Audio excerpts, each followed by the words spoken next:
देखिए, हम लोग जो जीव श्रेणी में हैं, लाख चाहे सत्संग कर रहे हैं, रोज कुछ कुछ मालिक की दया से नई नई बातें सुनने को मिलती हैं। कैसे टेक से जुड़ जाते हैं, जड़ता में आ जाते हैं। ऐसा लगता है कि चेतन की समझ क्या होनी चाहिए, हमको उस चीज की अनुभूति नहीं होती।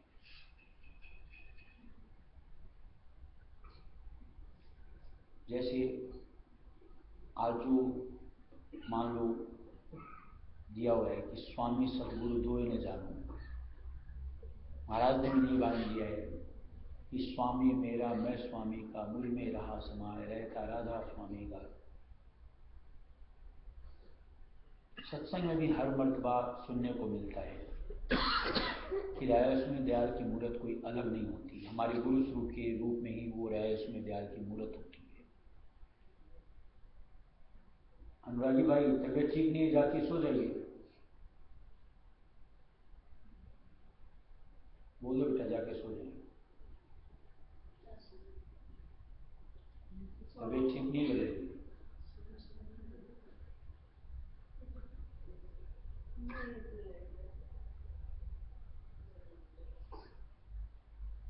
जैसे आज हम लोग मालिक को पुकार करते हैं किसी भी तरीके से, अपनी किसी भी स्थिति के साथ में, हे रायस्वामी, तो उस वक्त हमारे जहन में अपने गुरु स्वरूप को हमको दिखना चाहिए। जबकि हम लोग हे रायस्वामी करते हैं, कल्पना में एक ऐसा लगता है कोई निराकारी स्वरूप।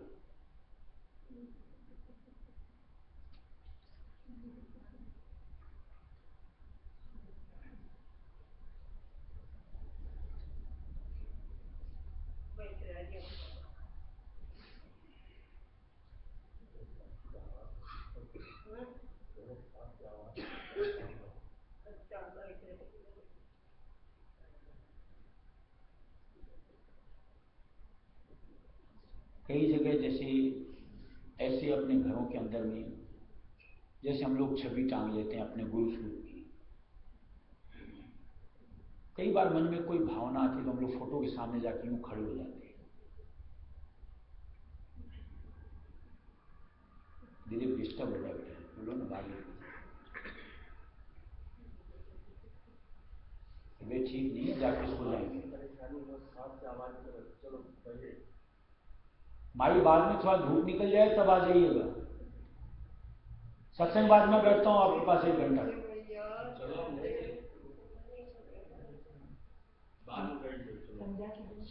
हम बैठेंगे 1 घंटा आपके पास, सत्संग हो जाइए, बैठिए चलिए।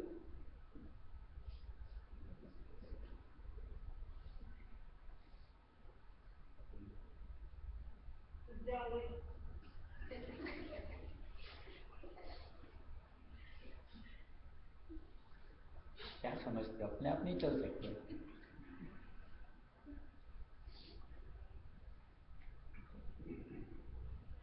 ऐसा होता है या नहीं होता है?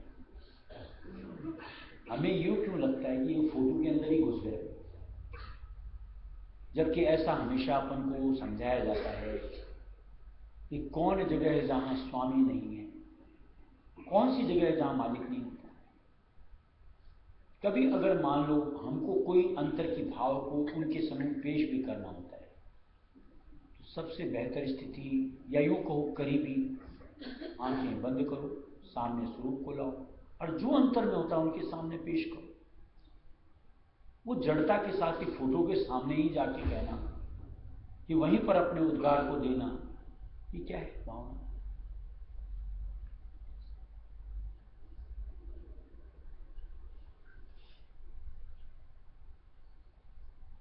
मालिक ने कई जगह और भी जैसे भजन बनाया कि सत्संग सत्संग मुंह से कहते, करे नित्य फल कछु न पाते। रोज की अपन मान लो ये ग्रंथों का अध्ययन करते हैं, करते करते भी, इतनी समझ लेते लेते भी कुछ जो ग्रहण करना चाहिए वो क्यों नहीं हम में समाता?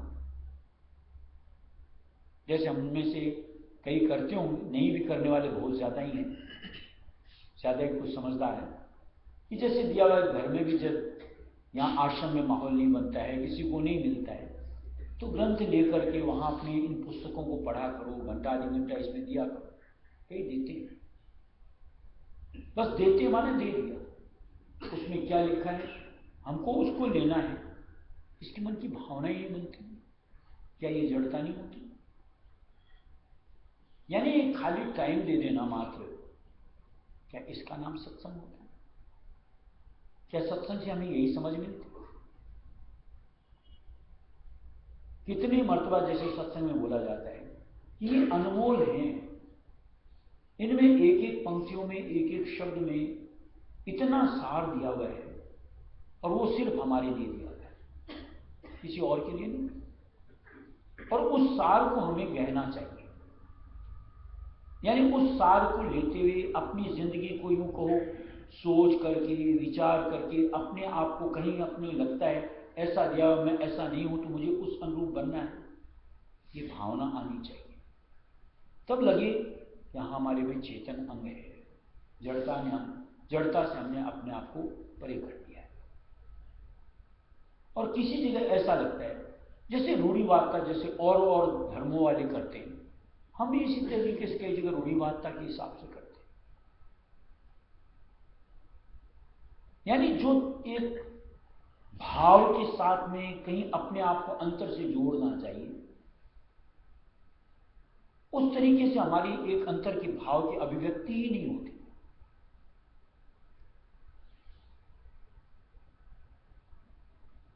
जैसे हमारे कई मूर्तियां हैं, बस सत्संग है, सत्संग आना है, आ जाते हैं, या तो सो लेते हैं, मन चंचल रहता है, इधर उधर हो जाता है, या फिर ये मालिक ने 2 कान दे रखे हैं, बाईपास निकाल लेते हैं। सत्संग का ये मतलब होना चाहिए। सत्संग से हमें चेतनता मिलती है, जड़ता दूर हटती है, गफलत परी होती है। और ये अगर हम कर पाते हैं तो निश्चित तौर से हम सत्संग ले रहे हैं। और जो इस तरीके से सत्संग करेगा उसका अंतर न झकझोरा जाए, ऐसा हो ही नहीं सकता। खासकर अपने रहस्य मत की सत्संग, तो जितने भी सत्संग आज तक हमने करी हैं या कर रहे हैं, निश्चित तौर से कहीं ना कहीं कोई ना कोई बात ऐसी होती है कि वो हमारे दिल को छूनी चाहिए। और दिल को छूने का मतलब कहीं हमारे अंतर में उसके प्रति ठानना चाहिए कि हाँ, अब मुझे ऐसा करना है। तब तो देखो ये जड़ता से हम परे हटेंगे, गफलत दूर होगी और चेतन धार करके उस परम पिता की मूरत से अपने आप को जोड़ने का प्रयत्न। मूरत कहने का मतलब पत्थर वाली ये नहीं या कागज वाली नहीं, वो निराकारी स्वरूप जो मालिक का, जो गुरु स्वरूप में रहस्य में दयाल अंतर में धरते हैं, उसके साथ हमारा योग होना चाहिए। और रहस्य की सार्थकता कहो तो उसी के अंदर होता है। बाहर का कोई भी आधार दिया जाता है वो सिर्फ इसलिए दिया जाता है कि उसको परिवर्तित करके हम निराकारी के साथ में उस अनुरूप हर चीज को ग्रहण कर सकें। चाहे वो त्राटक कहो, चाहे मालिक की स्पर्श की बात कहो, चाहे आज मालिक का कुछ प्रसाद चरणामृत कहो, कहीं बाहर के साथ सिर्फ अपने आप को रोक लेना, ये निश्चित तौर से कहीं ना कहीं फिर जाकर के जड़ता में या यूं को टेक में, रूढ़िवादता में आ जाता है। सुनने में किसी को बेतुकी चीज लगती हो, लेकिन जैसा कि देखने को मिलता है, आज मान लो आगरा के अंदर में भी है, लोग बाग वहां जाते हैं, बोलते हैं हम सत्संग करके आ रहे हैं। क्या सत्संग?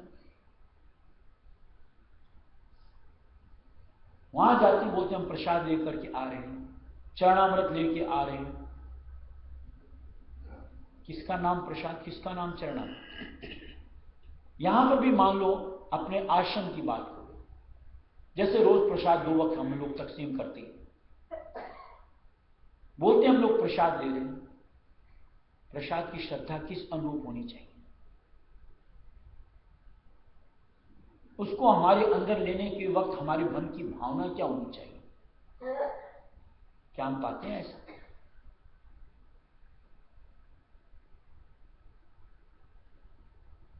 और महाराज जैसे अक्सर प्राय सत्संग में बोला करते थे, नफा वस्तु में है नहीं, नफा भाव में हो। यहां प्रसाद में कुछ भी बढ़ता है, उस चीज की कदर थोड़ी, वो भाव कि प्रसाद के अनुरूप मुझे मिल रहा है, उसकी कदर होती है, जबकि वो भाव हमें नहीं दिखता। और इसीलिए जो हमारे अंदर प्रसाद का एक यूं कहो दूसरा स्वरूप परिवर्तित होकर के हमारी सुर्त यानी आत्मा का दिखना चाहिए, हमें महसूस होना चाहिए, वो खुद को नहीं होता। हमें प्रसाद में दिखता, आज प्रसाद क्या है, कि लड्डू है कि पेड़ा है कि क्या है। ये वस्तु के अंदर में चीज को ढूंढना, वो प्रसाद कभी भी अपने आप का गुण नहीं दे सकता।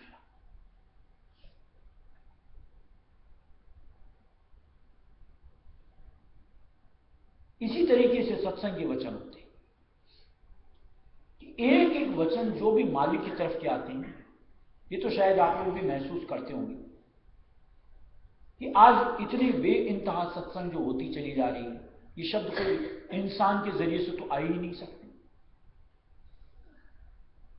क्या हमको खुद को ये फील नहीं करना चाहिए कि ये मालिक भेज रहा है और सिर्फ हमारे लिए, और मालिक चाहता है कि हम इस अनुरूप अपने आप को लाएं उनके संग। तो क्या हमारा कर्तव्य नहीं बनता कि उस मालिक की समझौते के धार करके हम खुद अपने आप को उस तरीके से प्रिपेयर करके मालिक के सामने पेश हों? तब तो लगे कि हम चेतन सत्संग कर रहे हैं, कि हमने कहीं मालिक रहस्य में दयाल को जाना है, समझा। और अगर उस तरीके से अपने आप को नहीं ला पाते हैं तो जैसे सत्संग शुरू में बात की, कहीं जड़ता कहो, टेक कहो, इसी में उलझे रहे, जो कि निश्चित तौर से राधा स्वामी मत के अनुसार उचित नहीं ठहराई जा सकती। यहां तो जो हम जिंदगी का एक समय लेकर के यूं को मालिक के निमित्त लाते हैं, जितना लाते हैं उससे कई गुना हमको बढ़ करके उनसे यानी परम पिता से चाहिए। क्या दुनिया की धन दौलत नहीं? वो मालिक की चेतन पूंजी दात के रूप में। कहीं हमारे अंतर को मस्तिष्क में कहीं विकसितता दिखनी चाहिए कि मालिक क्या, कैसा, उसकी लीला कैसी, तब समझ में आए कि हाँ, हमने कुछ अपने आप को और उस परम पिता को जाना है, समझा है। और कहीं एक हद में बंध के रह जाती, वो दैनिक रूटीन के हिसाब से बस यूं करना, यूं करना, यूं करना। इसको चेतन धारणा नहीं कहते।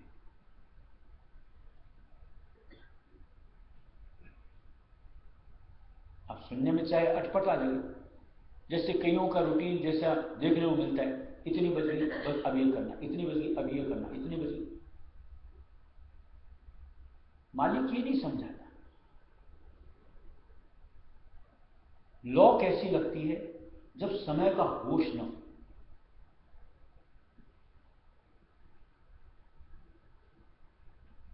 ये कोई हम लोग क्लर्किकल काम नहीं कर रहे कि नौकरी बजाने जाते हैं, 5 बजे छुट्टी होनी है, 4:30 से घड़ी देखना शुरू, कब बजे 5, कब यहां से भागें।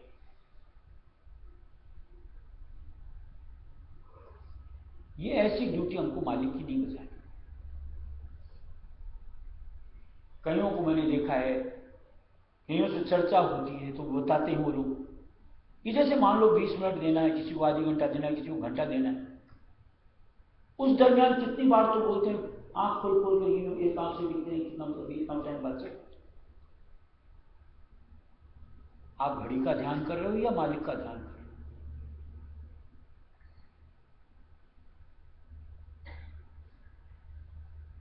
जब आपकी तवज्जो मालिक से जुड़ी ही नहीं, तो वो समय जो आप दे रहे हो कैसे सार्थक हुआ? उस दिन जो झल्लाट आई थी, किस लिए? कि सत्संग करते टाइम तो आदमी को होश ही नहीं होना चाहिए।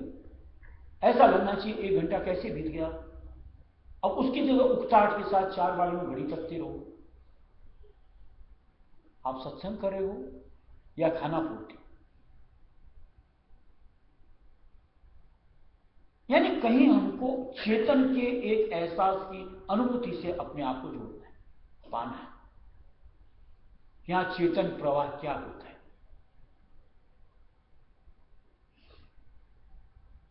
हमको कहीं यूं नहीं कि फॉर्मेलिटी के लिए, कि ड्यूटी के लिए बस बजा देनी है। ये जो हम लोगों को कहा जाता है, ये शुरू स्टेज के अंदर की बातें होती हैं कि कोई जो नया सत्संग से जुड़ा है, उसकी उस वक्त में उतनी रुचि कहो, मन का टिकाव कहो नहीं होता, तो उस वक्त ये कहा जाता है इतना समय दो, चाहे तुम्हारा मन लगे न लगे, इतना वक्त दो। उस वक्त इंसान की अगर जो स्थिति की बात हुई, उस वक्त अगर ऐसी स्थिति होती है तो कोई बात नहीं, समझी जा सकती। कि आज संसार से किसी चीज से जुड़ा जुड़ा बेचारा ऐसी पाबंदी के अंदर घिर कर जाता है, उस वक्त ऐसी स्थिति होती है। लेकिन आज इतना अरसा बिताने के बाद अगर यही हमारा हाल है, क्या चेतन हमने अपना विकसित किया संग पाकर मालिक के कुल का? ये खुद से पूछो कि जहां मालिक के यूं को, चाहे स्वरूप में, चाहे आज उनकी आंखों में, चाहे उनके वचनों में, हमको मन का एक रस के स्वरूप के साथ बंधना ही नहीं समझ में आया।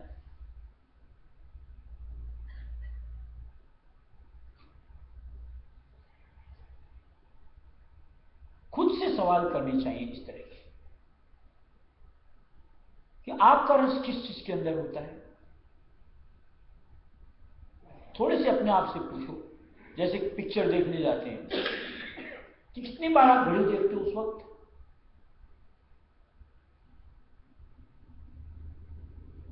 किसी को देखा घड़ी देखते हो उस वक्त? क्यों? कि वहां वृत्ति टिक जाती है। अरे वहां तो कुछ भी नहीं होता। और मालिक के संग में जहां सिर्फ चेतन ही चेतन होता है, वहां वृत्ति का टिकाव नहीं होना चाहिए। क्या सत्संग करते हैं?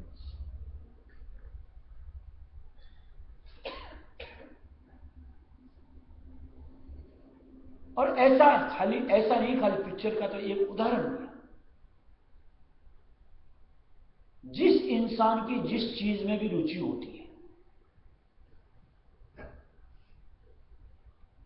उस वक्त उसको होश नहीं होता, ख्याल नहीं होता कि कैसे टाइम पास हो गया। और जो ऐसा होता है, ये साफ दर्शाता है अरुचि।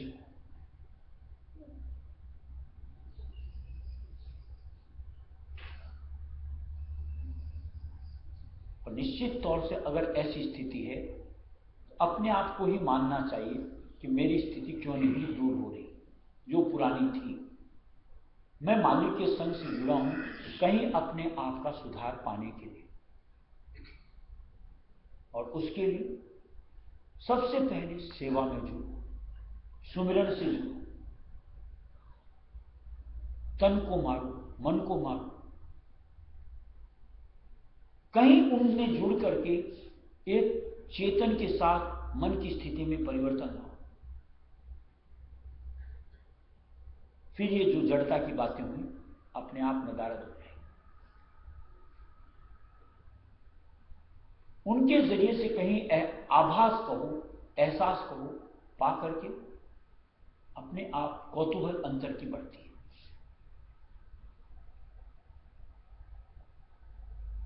कहीं सत्संग समझ में आने की रुचि की बात कहो, चाहे आज सुमिरन के जरिए से कहीं मालिक से जुड़ने की बात कहो, या फिर ध्यान में बैठ करके मालिक से मिलने की बात कहो।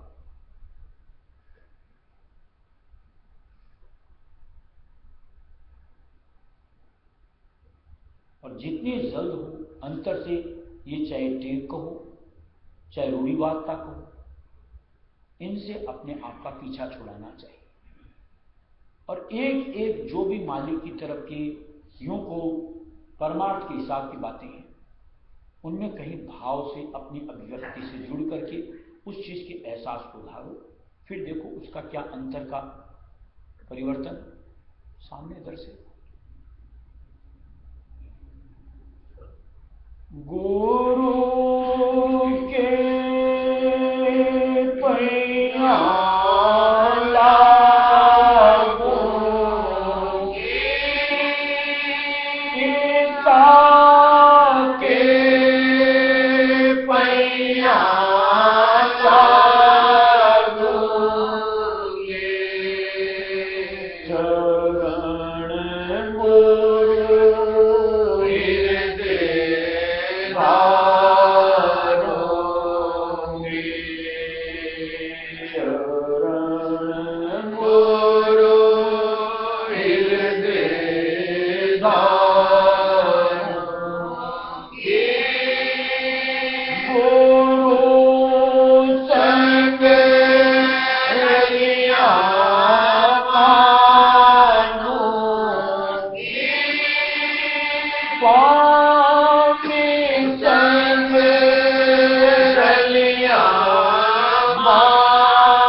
करम और भरम उड़ाओगे, जीवन गुरु चरण लगाओगे, जीवन गुरु चरण लगाओगे,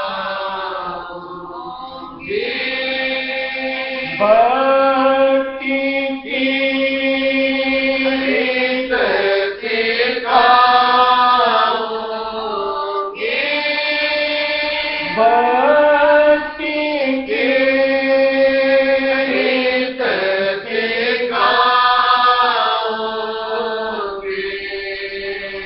गीत गुरु बहुत दृढ़ाओगे,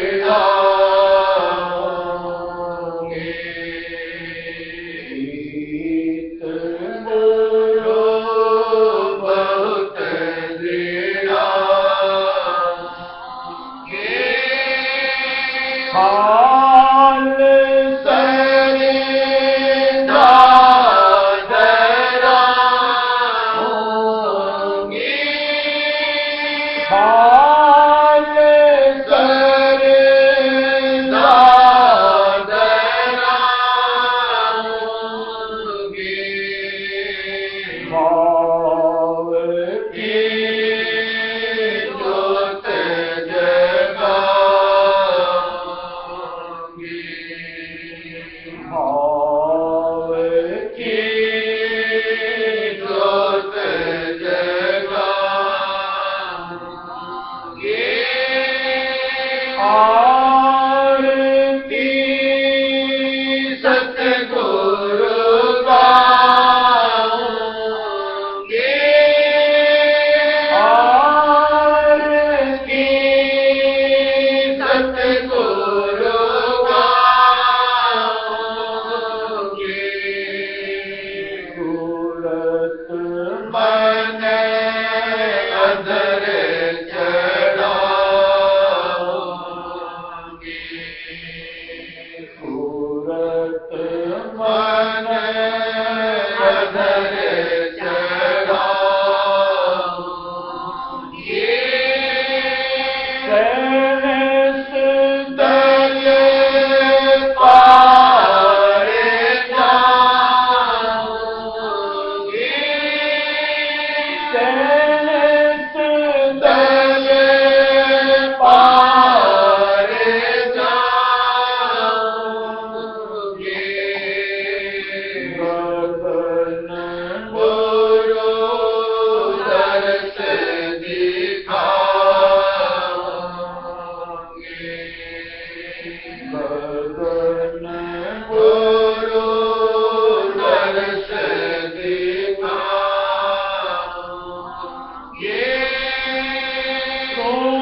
Amen.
दर्शन के लिए व्याकुलता,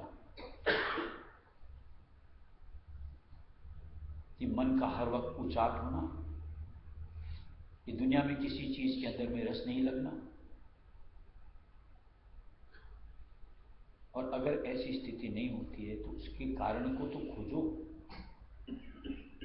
क्यों मन और कहीं टिक रहा है, कि रस ले रहा है, कि मालिक को बिसर रहा है, उसके पीछे कारण तो खोजो। अगर थोड़ी सी भी समझ आई है तो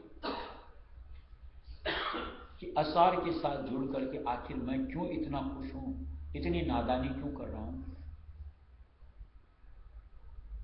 हर सत्संग जैसे कितनी कल भी जैसे सत्संग बात हुई थी कि यहां की कोई भी चीज अपनी नहीं, अविनाशी नहीं, कुछ भी ऐसा नहीं कि जो हमारे साथ जाने वाला हो।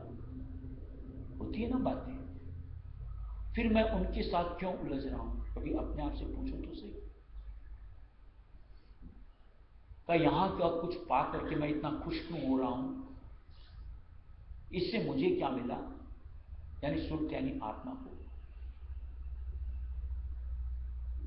और जब तक अंतर से ऐसा द्वंद्व अपने साथ नहीं करोगे, तब तक इधर से हमारा यूं को रुख परिवर्तित नहीं होगा। तब तक ये बार बार इन्हीं में घुसता रहेगा और वहां से रस ला करके हमको तसल्ली देता रहेगा, झूठी।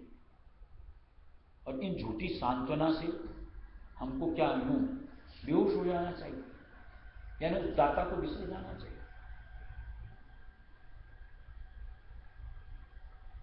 क्या सत्संग करते हैं? कुछ अपने आप से समझो तो सही कि तलब मालिक की निस्बत की कितनी हुई और उसमें कितनी बढ़ोतरी हमने अपने आप में पाई। सत्संग का इतना यूं लाभ मिलता है उसके जरिए से कि कदम बार बार जाना होता है, घर की तरफ चले आते हैं मालिक की तरफ, तब समझ में आवे कि हाँ मालिक के प्रति हमारी कहीं रुझान है। और कहीं अगर जाना हो मालिक की तरफ, कदम बढ़े दुनिया की तरफ, समझ में आना चाहिए हाल बुदहाल है। और ये कोई और हमको ला करके नहीं समझाने वाला, ये समझ खुद को ही लेनी पड़ेगी, तभी हमारा काम यानी ये असली मसला सुलझेगा कि आज काल से माया से छुटकारा होकर के मालिक की गोद में लेंगे, नहीं तो नहीं। राधा बार बार